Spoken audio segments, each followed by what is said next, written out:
I'm going to bet that 99% of you who watch this will not understand this the first watch, and I'm going to go through what goes through my head when it comes to either scaling an ad or culling an ad through meta ads. And in case I'm right, don't forget to bookmark this for later.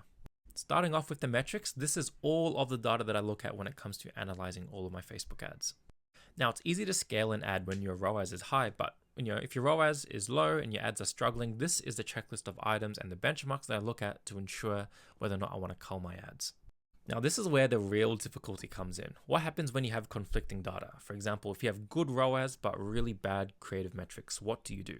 First thing, understand how many purchases were made within a time period. If there's only 1 or 2 purchases, then I usually call that a lucky sale and I give it more time.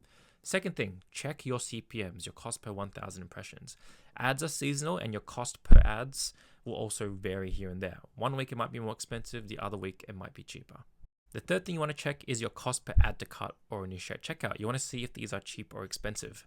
If these are higher than average, then it does tell you that, okay, maybe you just got a lucky sale and it's not worth running in the long run.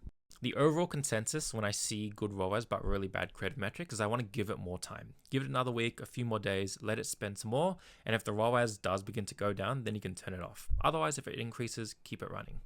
On the contrary, what do you do when you have bad ROAS but really good creative metrics? So the first thing that you want to do is check your Shopify conversion rate. A lot of the times, if your ads are bringing in cheap traffic, they're usually being lost somewhere on the website and it's a landing page issue. The second thing that you want to do is try running those same creatives on another interest. It could be broad targeting, interest targeting, but you want to compare to see if it's just an audience targeting issue or not.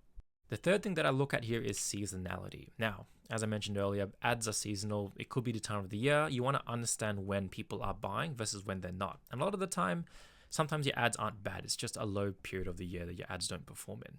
The general consensus is that if you're getting bad ROAS but good creative metrics, then that usually tells you that the ads themselves aren't the problem. It could be the website, product demand, or anything else that's external to the actual ads manager.